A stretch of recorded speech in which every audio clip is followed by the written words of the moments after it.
Kanchipuram వకుడా silks నాణ్యత మా ప్రాధాన్యత. మదీనాగూడ, మియాపూర్, హైదరాబాద్ లో త్వరలో శుభారంభం.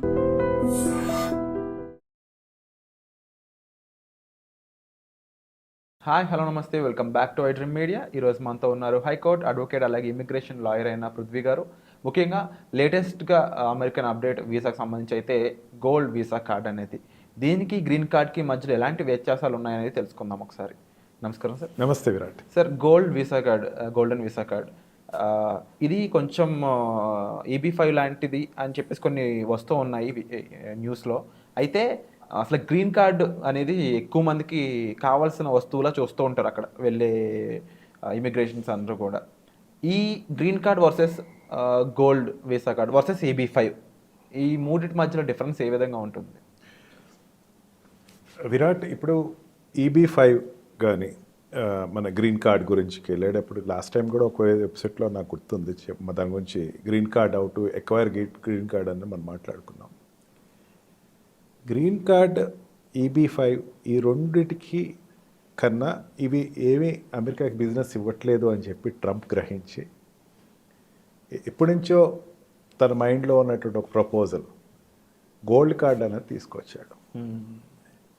గోల్డ్ కార్డ్ అంటే ఏంటంటే $5 మిలియన్ ఏ వ్యక్తి అయినా సరే ఇన్వెస్ట్ చేసి నువ్వు వచ్చేసేసే నీకు సిటిజన్షిప్ ఇచ్చేస్తాను, నీకేమీ గ్రీన్ కార్డ్ కూడా సిటిజన్షిప్ కూడా నీకు రెడీ అని చెప్పేసి చెప్పాడు. అంటే $5 మిలియన్ అంటే ఇండియన్ కరెన్సీలో దగ్గర 42-45 crores రూపీస్ కనుక అమెరికా కట్టేస్తే డైరెక్ట్గా మన అక్కడికి వెళ్ళి సెటిల్ అయిపోవచ్చు. ఈ రకంగా తను తీసుకున్న నిర్ణయం అమెరికాకి హ్యూజ్ అమౌంట్ వస్తుంది అని ఒక అభిప్రాయం. అంటే బిజినెస్ వీసా మీద వెళ్ళి EB5 మీద వెళ్ళిన దానికి దీనికి డిఫరెన్స్ ఏంటంటే, మీరు ఇక్కడికి వచ్చి బిజినెస్ ఏదో పెడతాను, ఎంప్లాయీస్ చూపిస్తాను, ఇదంతా నాకు అనవసరం. మీకు గోల్డ్ కార్డ్ కావాలా తీసుకోండి, కమ్ అండ్ సెటిల్ హియర్. నా కంట్రీకి ఇన్వెస్ట్మెంట్ కావాలి, నా కంట్రీకి అమౌంట్ కావాలి, నా కంట్రీకి నాకు ఉన్నటువంటి అప్పులు నేను తీర్చుకోవాలి అన్నటువంటి ఉద్దేశాన్ని చెప్పకనే చెప్పాడు పార్లమెంట్ కాంగ్రెస్లో. EB5కి గోల్డ్ కార్డ్కి డిఫరెన్స్ చూద్దాం. EB5 అంటే ఏంటంటే ఇది 1990sలో ఎప్పుడో తీసుకొచ్చినటువంటి కార్డ్. అది బిజినెస్ కార్డ్. అంటే ఎవరైనా సరే అబ్రాడ్లోకి వెళ్ళి యూఎస్లోకి వెళ్ళి ఒక బిజినెస్ చేసుకుంటాను అంటే కనుక 7 ఎంప్లాయీస్ తోటి కనుక బిజినెస్ నేను ఎంప్లాయీ అక్కడ ఉండేటువంటి సిటిజన్కి ఎంప్లాయీషిప్ ఇస్తాను అని చెప్పి అక్కడ ఇన్వెస్ట్మెంట్ అన్నది కనుక పెడతాను అంటే కనుక EB5లో వాళ్ళకి బిజినెస్ వీసా ఇస్తారు. అంటే వాడు అక్కడ బిజినెస్ స్టార్ట్ చేస్తాను, నేను నీ కంట్రీకి ఎంప్లాయ్మెంట్ పెంచుతాను అనేటువంటి ఒక ఉద్దేశాన్ని వ్యక్తం చేస్తారు. That is business visa. And మనకి గ్రీన్ కార్డ్ అంటే దేర్ ఆర్ 8 కేటగిరీస్లో ఈ గ్రీన్ కార్డ్ వచ్చేటువంటి ఆల్రెడీ అక్కడ ఉన్నటువంటి సిటిజన్ ఉన్నటువంటి ఎలియన్ అంటే ఇంకో కంట్రీకి సంబంధించిన సిటిజన్ అక్కడికి వెళ్ళిన తర్వాత అవుట్ ఆఫ్ రిలేషన్ కానీ అస్లైమ్ కానీ out of H1B visa or L1 visa మీద వెళ్ళిన వాళ్ళు గ్రీన్ కార్డ్కి అప్లై చేసుకుంటే ఆ గ్రీన్ కార్డ్కి కనుక వాళ్ళకి రాగలిగితే వాళ్ళు అక్కడ స్టేకి ఒక 7 to 10 years అక్కడ ఉండొచ్చు. 7 to 10 years ఉంటే కనుక 7 years దాటి ఉంటే కనుక వాళ్ళు వెంటనే సిటిజన్షిప్కి అప్లై చేసేసుకుంటే అమెరికన్ సిటిజన్షిప్ అయిపోతారు. అంటే ఒక్కొక్క స్టెప్ వైజ్గా ఆఖరికి లాస్ట్గా వాళ్ళు ఎక్కడికి వెళ్తారంటే సిటిజన్షిప్కి వెళ్ళిపోతారు. ఫర్ ఎవర్ వాళ్ళు అమెరికాలో ఉండిపోవచ్చు. ఈ రకమైన ప్రక్రియని బిజినెస్ కోణంలో తీసుకొచ్చాడు. ఈ గ్రీన్ కార్డ్ తీసుకుంటానికి one of the route is EB5. EB5లో అక్కడికి వెళ్ళి బిజినెస్ చేస్తే వాళ్ళు గ్రీన్ కార్డ్కి అప్లై చేయొచ్చు, లాట్లో అప్లై చేసుకోవచ్చు, లేకపోతే ప్రిఫరెన్స్ అప్లికేషన్ పెట్టుకోవచ్చు. అంటే గ్రీన్ కార్డ్కి సంవత్సరానికి ఇన్ని తీస్తారు, దాంట్లో 30,000 ఆడ్ ఎంతో గ్రీన్ కార్డ్స్ ఇస్తారు. దాంట్లో ఇతరు వెళ్ళి సెలక్షన్లోకి వెళ్తాడు. వెళ్ళి గ్రీన్ కార్డ్ లాట్లో తనకు వస్తే కనుక గ్రీన్ కార్డ్ వస్తుంది వాళ్ళకి. వన్స్ గ్రీన్ కార్డ్ వచ్చిందంటే they can do as a vote ఒక్కటే వేయకూడదు, కానీ సిటిజన్ కింద ఓట్ ఒకటే వాడికి ఉండదు, కానీ కంటెస్ట్ చేయడానికి లేదు, ఓట్ వేయటానికి లేదు. మిగతా అన్నీ కూడా much more to the citizenship rights వాళ్ళకి వస్తాయి.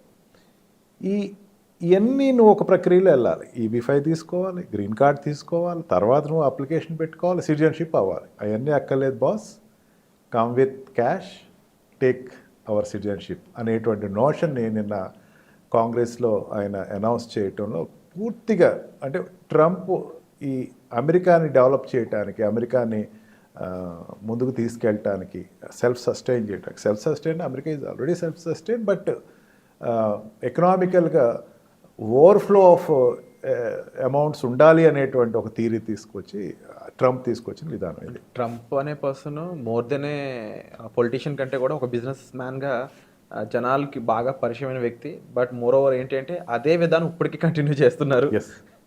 అయితే ఇదే విధానంలో చూసుకున్నట్లయితే అమెరికా ముందు నష్టాల్లోంచి బయటకు లాగాలి, అప్పుల్లోంచి బయటకు లాగాలి అనే ధోరణిలో ముందుకు వెళ్తూ ఎక్కడో ప్రజల యొక్క శ్రేయస్సు పట్టించుకోవట్లేదనో లేకపోతే కాస్త హార్ష్ డెసిషన్ తీసుకుంటారు. అంటే కొంతమంది సంఖ్యలు వేసి మరి ఫ్లైట్లో ఎక్కించాల్సిన అవసరం లేదు, లేకపోతే ఇలాగ 42 కోట్లు డబ్బులు పెట్టి మరి నీ కంట్రీకి రావాల్సిన అవసరం మాకు లేదు అనే ఒక కొంచెం వైరల్ న్యూస్లు అయితే వినిపిస్తూ ఉన్నాయి రకరకాలుగా డిఫరెంట్ ఎంబసీస్ నుంచి. ఇది కాస్త ఫ్యూచర్లో ప్రైస్ ఏమైనా తగ్గే ఛాన్సెస్ ఉన్నాయంటారా? ఇంతే హై ప్రైస్లో గోల్డెన్ వీసా కార్డ్ లాంగ్ టర్మ్లో కంటిన్యూ అయ్యే ఛాన్స్ ఉందంటారా? గోల్డెన్ వీసా అనేది Virat, it is not a new notion. Previous కొన్ని కంట్రీస్ పెట్టినాయి, ఐ థింక్ 1 or 2 కంట్రీస్ ఎగ్జిస్టెన్స్లో ఉంది. స్పెయిన్ ఒకటి గోల్డ్ వీసా పెట్టింది, అండ్ యూరోపియన్ కంట్రీస్ కొన్ని కంట్రీస్ పెట్టి గోల్డెన్ వీసాని మీరు అమౌంట్ తీసుకోండి, comers settle here in our country అని చెప్పేసి పెట్టాయి. బట్ ఒక స్పష్టమైనటువంటి ప్రణాళికతో అయితే ఇప్పటికీ ట్రంప్ దాని గోల్డెన్ వీసా అన్నాడు కానీ దాని యొక్క రూల్స్ అండ్ రెగ్యులేషన్స్ ఏమీ పెట్టలేదు. మనం EB-5లో అప్లికేషన్ పెడతాం, అంటే అప్లికేషన్ పెట్టి వీసా ప్రాసెస్ చేసుకుని వెళ్తాం. ఇక్కడ అప్లికేషన్ కాదు, అమౌంట్ ఇచ్చేయటం. ఓకే, నువ్వు బిజినెస్ చేసుకుంటావు, ఏం చేసుకుంటావు నీ ఇష్టం. తర్వాత అమెరికాకి 42 కోట్లు కట్టాలి. అంటే దీంట్లో ఏమర్థం అవుతుందంటే ఈ రిచ్ పీపుల్ని అందరినీ అట్రాక్ట్ చేసుకుంటున్నాడు. రిచ్ పీపుల్ వాళ్ళు వస్తే ఆటోమేటిక్గా ఖాళీగా ఉంటారు, ఏదో బిజినెస్ పెడతారు, నా కంట్రీకి డెవలప్మెంట్ ఇస్తారు. అంటే అంత అఫోర్డబిలిటీ చేయగలిగిన డెఫినెట్లీ చాలా హెవీ రిచ్ అంటే వాడు బ్లాక్ మనీ ఉన్న వాళ్ళు అయి ఉండాలి. ఓకే, ఆ బ్లాక్ మనీ ఇండియన్ ఎవరైనా ఉన్నారు వాడి దగ్గరికి ఒక 100 కోట్లు ఉందో లేకపోతే 200 కోట్లు. ఇంకో నోట్ ఉందా సార్, ఇది వైట్ మనీ అయి ఉండాలని? అట్లాగేమి ఇప్పటివరకు చెప్పలా. అప్పుడు అట్లాగన్నది ఇప్పుడు ఏం చెప్పలా. చిన్న ఎగ్జాంపుల్ చెప్తాను నేను విరాట్, నీకు బాగా అర్థం అవుతుంది.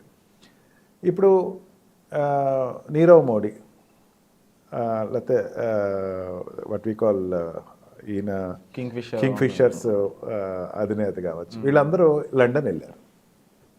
వాళ్ళు దేని మీద వెళ్ళారు? వాళ్ళు బిజినెస్ వీసా మీద వెళ్ళారు. వాళ్ళు వెనక్కి తీసుకురావడం అవుద్దా? Doors closed. వాళ్ళు తీసుకురావడం అవ్వదు. వాళ్ళు తీసుకెళ్ళింది ఏమని తీసుకెళ్లారు అందరికీ తెలుసు. చిన్నపిల్లోడిని అడిగి చెప్తాడు, బ్యాంక్ అంతా కొల్లగట్టి అమౌంట్ తీసుకెళ్ళిపోయారు అని చెప్తాడు. ఆ తీసుకెళ్ళిన అమౌంట్ అక్కడ పెట్టుబడి పెట్టారు. సేమ్ ఇదే, నువ్వు వాళ్ళకే చిన్న చిన్న కంట్రీస్, లండన్ లాంటి కంట్రీస్లో పెడతారు, నా కంట్రీకి రా, నా కంట్రీలో పెట్టుబడి పెట్టుకో, నువ్వు హ్యాపీగా అలౌ చేస్తాను అని చెప్పేటువంటి విధానం అని చెప్పచ్చు. అంటే ఇండైరెక్ట్గా విజయ్ మాల్యా లాంటి పర్సన్స్ ఇప్పుడు పిలుస్తున్నట్టు వెల్కమ్, రెడ్ కార్పెట్ వేసి రండి, golden card, taken golden card అని చెప్పిన స్లాంగ్ కూడా కాంగ్రెస్లో చాలా డిఫరెంట్గా చెప్పాడు. నీకు గోల్డెన్ కార్డ్ ఇస్తున్నాను, కమ్ టు అవర్ కంట్రీ, ఇక్కడ ఉండి హ్యాపీగా ఉండు, సిటిజన్షిప్ కావాలా, ఐఎమ్ రెడీ టు గివ్. అంటే అంత ప్రొఫౌండ్గా చెప్పినటువంటి ప్రెసిడెంట్ ఆఫ్ ఎనీ కంట్రీ ఇప్పటివరకు కనపడలేదని చెప్పచ్చు. Trump is a business man, first నుంచి బిజినెస్ మ్యాన్. అతను బిజినెస్ మ్యాన్నే ఎన్నుకున్నారు అక్కడ జనాలు, మనకు కాదంటాకేంటి. ఇంత ఒక క్వశ్చన్ అడిగారు, కొంచెం మిగతా వాళ్ళకి దగ్గర హ్యుమానిటేరియన్ గ్రౌండ్స్ ఏదో అతను తగ్గించాడు అని చెప్పి. టు స్పీక్ ఇన్ ఫ్యాక్ట్స్ అంటే ఇన్ ట్రూత్స్, అమెరికన్స్కి అది నచ్చింది, ఎన్ఆర్ఐస్కి నచ్చలా, అండ్ సెటిలర్స్కి నచ్చలా, ఎస్లైమ్లో ఉన్న వాళ్ళకి నచ్చలా, వాళ్ళ గురించి తనకు అనవసరం. అక్కడ తనకు ఓటేసినటువంటి అమెరికన్స్కి అది నచ్చింది. అది మగా కింద ఒక స్టెప్ కింద వాళ్ళు ఫీల్ అవుతున్నారు. Americans, white people, they are very much, వాళ్ళు చాలా నచ్చింది అది. ఎస్, ఇదంతా మా వాళ్ళ జనాల కోసం వాళ్ళు వెళ్తే బయటికి వెళ్ళిపోతారు. అంటే లోపల అండర్ కార్పెట్లో అన్రెస్ట్ అనేది యుఎస్ సిటిజన్స్ దగ్గర, ఆల్రెడీ ఎగ్జిస్టింగ్ సిటిజన్స్ దగ్గర ఎక్కడో ఉంది. మిగతా వాళ్ళందరూ మమ్మల్ని దోచుకెళ్తున్నారు అనేది అది ఇప్పుడు బర్స్ట్ అవుతుంది. దాన్ని ఇది కరెక్టే, నేను దాన్ని సరి చేస్తాను and make our country the richest country. ఇంకా కనుచూపు మేరలో ఇంకా ఎటువంటి ఎకానమికల్ స్ట్రగుల్ వచ్చినా సరే పడిపోదు, అమెరికన్ డాలర్ విల్ రేజ్. ఇదంతా డాలర్ వర్సెస్ మిగతా కరెన్సీస్తో వార్ అని చెప్పచ్చు. యూరో కరెన్సీస్ కావచ్చు, ఇంకా మిగతా కరెన్సీస్ తోటి వార్ అని చెప్పచ్చు. డాలర్ తగ్గకూడదు, డాలర్ ఎప్పుడు కూడా ఒక స్థాయిలో ఉండాలి. డాలర్ స్థాయి పెంచాలంటే కంట్రీ పెరగాలి, పెరిగితే ఆటోమేటిక్గా ఎకనామికల్గా డాలర్ వాల్యూ పెరుగుతుంది.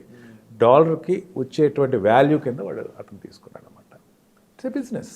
సో వెరీ క్లియర్గా అయితే మీరు ఇక్కడ ఎక్స్ప్లెయిన్ చేశారు sir. Thank you so much. చాలామందికి ఈ గోల్డెన్ వీసా కార్డు దాని యొక్క పర్పస్, దాని యొక్క ఇంటెన్షన్ చాలామందికి ఇంకా తెలియదు కాబట్టి, బట్ ఈ ఎపిసోడ్ ద్వారా వీటన్నిటికీ ఒక ఆన్సర్ అయితే వాళ్ళకి దొరికే ఉంటుంది.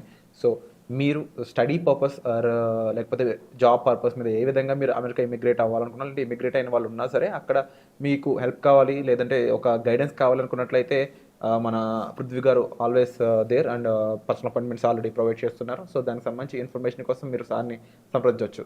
Thank you so much sir. Thank you very much.